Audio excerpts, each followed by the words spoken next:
নন্দিতা শ্বশুরবাড়িতে বিয়ে হয়ে এসেছে বছর 5 হলো। বাড়িতে লোক বলতে বৃদ্ধা শাশুড়ি, স্বামী মনোজ আর 3 বছরের ছোট্ট ছেলে সোনু। বিয়ের সময় মা বলেছিল বটে সংসারে মানিয়ে নিয়ে চলতে হয়, কিন্তু নন্দিতার শাশুড়ি যোগমায়া দেবীর আচরণে মনে হয় না যে নন্দিতা মানিয়ে নিতে পেরেছে এ বাড়িতে এসে। বিয়ের 5 বছর হয়ে গেছে, এখনো রান্না একটু খারাপ হলেই কথা শুনতে হয়। আবার বৌমার সাথে একটু সামান্য কথা কাটাকাটি হলেই ছেলেকে বৌমার নামে শোনাতে ছাড়েন না। মাঝে মাঝে বড় অভিমান হয় নন্দিতার। বাবা মা বাড়ি ছেড়ে এ বাড়িতে চিরদিনের জন্য চলে এসেছে সে।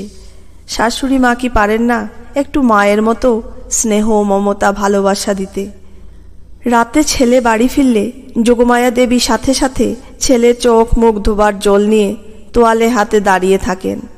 চোখের সামনে বসে ছেলেকে খাইয়ে তবে নাকি শান্তি পান উনি। নন্দিতার মাঝে মাঝে খুব রাগ হয়। মনোজ কি খাবে কি পরবে সব কি ঠিক করার ওনার একারই অধিকার আছে? স্বামীর উপর তার কি কোনো অধিকার নেই?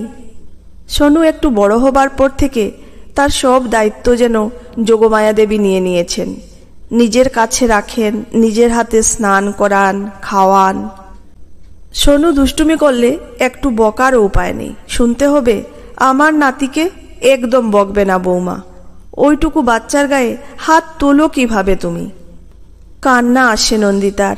মা হিসাবে কি সন্তানকে শাসন করার অধিকারটুকু নেই ওর? তাই মনে মনে শাশুড়ি মায়ের প্রতি রাগ জমে থাকে অনেক। বৃদ্ধা যোগমায়া দেবীর আজকাল রাতে আর ভালোভাবে ঘুম আসে না। সারা রাত দুশ্চিন্তায় ছটফট করেন উনি।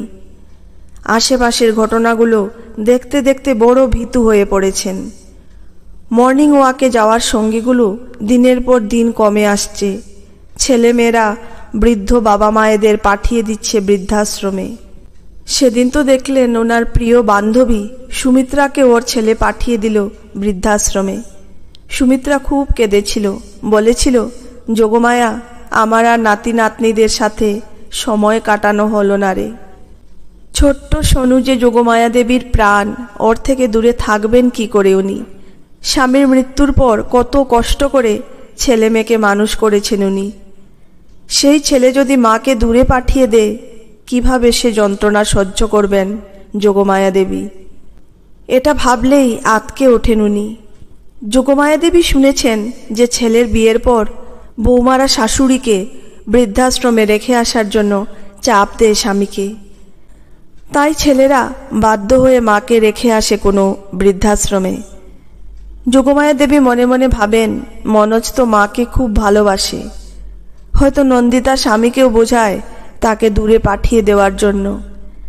তাই শুধুমাত্র মনের আন্দাজেই বৌমাকে খারাপ ভাবতে শুরু করেন, আর ছেলে নাতিকে কাছছাড়া করার ভয়ে আরও বেশি করে আঁকড়ে ধরে বাঁচতে চান উনি, যেটা নন্দিতার কাছে একটু বেশি বাড়াবাড়ি বলেই মনে হয়। নন্দিতা সিরিয়াল দেখতে পছন্দ করে না, অথচ যোগমায়া দেবীর প্রতিদিন সিরিয়ালের পর্বগুলো না দেখলে চলে না। বাড়িতে একটাই টিভি। তাই ব্যাপারটা নিয়ে ছোটখাটো ঝামেলাই হয়ে গেল সেদিন শাশুড়ির সাথে। মনোজ বাড়ি ফিরে খেয়ে বিশ্রাম নিতে চলে গেল, জানতেই পারল না যে তার স্ত্রী মা দুজনেই না খেয়ে আছে। নন্দিতাও রাগ করে রাতে না খেয়ে শুতে চলে গেল। যোগমায়া দেবী খাবার টেবিলে একা বসে আছেন, চোখ ভরা জল। মেয়েটা যে না খেয়ে একদম থাকতে পারে না, সারা রাত খিদে ছটফট করবে নিশ্চয়ই। যোগমায়া দেবী না খেয়েই শুয়ে পড়লেন, ঘুম এলো না আর।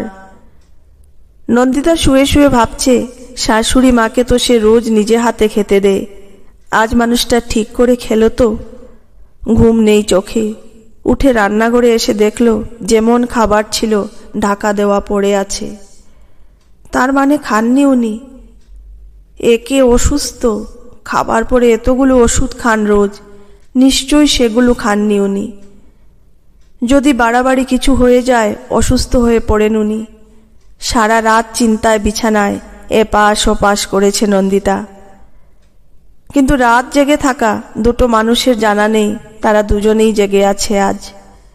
নন্দিতার ননদ এ বাড়িতে খুব কমই আসে। সেদিন নন্দিতা শুনল ননদ মৌসুমী বাড়িতে এসে মায়ের কাছে দুঃখ করছে, জানো মা, একটু ভুল হলেই শাশুড়ি মা খারাপ ব্যবহার করেন, বাপের বাড়ি তুলে খারাপ মন্তব্য করেন, সব সময় চেষ্টা করেন আমাকে সুমনের থেকে দূরে রাখার। আমার খুব কষ্ট হয় মা। নন্দিতা শুনল তার শাশুড়ি বলছেন, তোকে আমি বাড়িতে একটা কাজও নিজের হাতে করতে দিইনি, কত আদর ভালোবাসা দিয়ে বড় করেছি, এরকম ব্যবহার যে অন্যরা কেন করেন? আমার মেয়েটাকে কি নিজের মেয়ে ভাবতে পারেন না?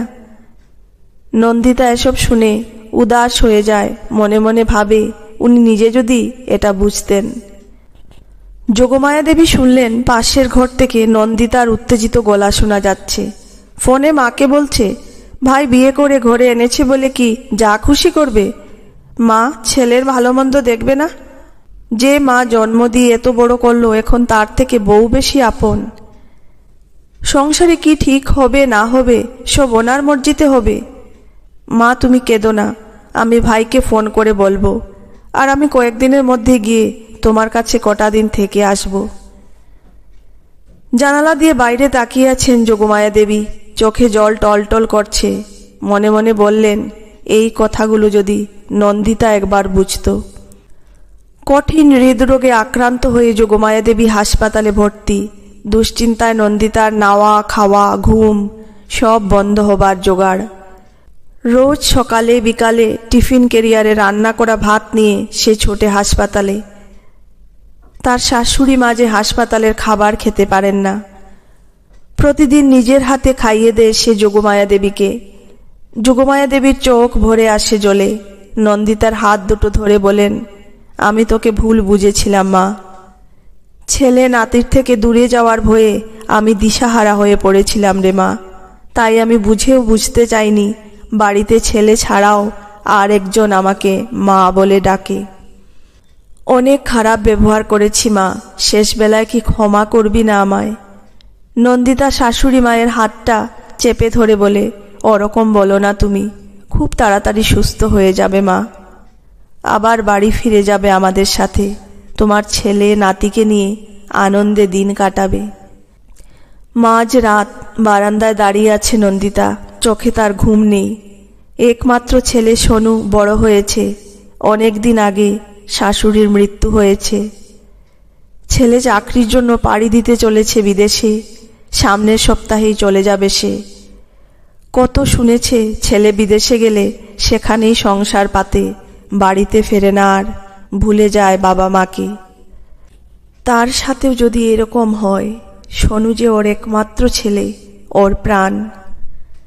শাশুড়ি মায়ের মুখটা মনে পড়ে যাচ্ছে, মনে মনে ভাবছে, আমার পাশে তবু আমার স্বামী মনোজ আছে, কিন্তু ওই মানুষটার কাছে তো কেউ ছিল না ছেলে ছাড়া। আজ শাশুড়ির সাথে নিজের খুব মিল খুঁজে পাচ্ছে ও।